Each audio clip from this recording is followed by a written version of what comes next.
किसी गैर सिपाही वासी को यहां से सांसद बना करके भेजने का काम किया था तो भारतीय जनता पार्टी ने ही किया था, भारतीय जनता पार्टी की सरकार ने किया था। देखो, निरुआ सांसद बना, नीलम सोनकर सांसद बनी, तो विकास आजमगढ़ में द्रुत गति से आगे बढ़ा। मुझे बताओ, आपने मुख्यमंत्री को यहां से चुनाव जिता के भेजा था, वो विश्वविद्यालय नहीं दे पाए, पूर्वांचल एक्सप्रेसवे नहीं दे पाए। कितना बेवकूफ बनाया था पूर्वांचल एक्सप्रेसवे के नाम पर। 340 किलोमीटर का लंबा एक्सप्रेसवे शिलान्यास कर दिया, अलाइनमेंट भी नहीं पता,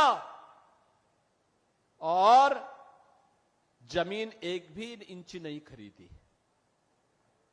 जब 6 महीने के बाद 17 में मैं आया, मैंने कहा भी क्या हुआ, क्या प्रोग्रेस है? कहा साहब जीरो। मैंने कहा क्यों जीरो है? कहा साहब जमीन ही नहीं तो एक्सप्रेसवे बनेगा कहां पे? मैंने कहा फिर ये टेंडर कैसे हो गए? टेंडर कर दिए गए थे 15,200 करोड़ के। एक्सप्रेसवे की चौड़ाई थी मात्र 110 मीटर। मैंने तब उस समय के जो नए सीओ बनाए गए थे यूपीडा के, सिवनीश अवस्थी जी से कहा, मैंने कहा अवस्थी जी एक काम करिए, यह 110 नहीं अब 120 मीटर चौड़ा होना चाहिए। बाई चांस हमें इस एक्सप्रेसवे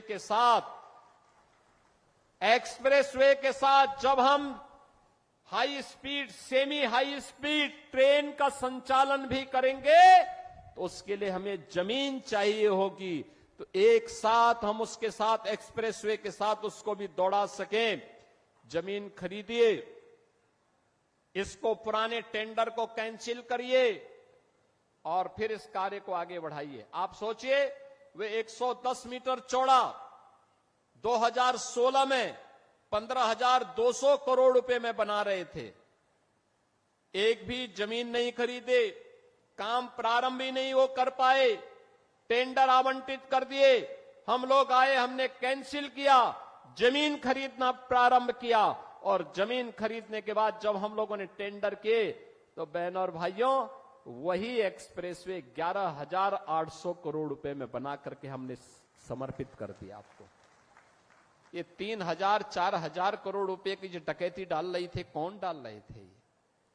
ये वही लोग हैं जो आज आपको गुमराह करने के लिए फिर से ईमानदारी का चेहरा दिखाने के लिए आपके पास आएंगे। तब तो इन्होंने पूर्वांचल एक्सप्रेसवे नहीं बनाया, महाराज सोहेलदेव के नाम पे विश्वविद्यालय नहीं बनाया, वे विकास नहीं करते थे, वे तो मुंबई की डी कंपनी को पालते थे, डी कंपनी को, दाऊद गिरोह को पालते थे, पार्टनरशिप करते थे, उनके साथ मिलकर के बंदर बांट करते थे, सुरक्षा में सेंध लगाते थे। कोई आतंकी वारदात होती थी, बदनाम आजमगढ़ होता था, पहचान का संकट मेरे इन नौजवानों के सामने आता था। आज तो ऐसा नहीं है।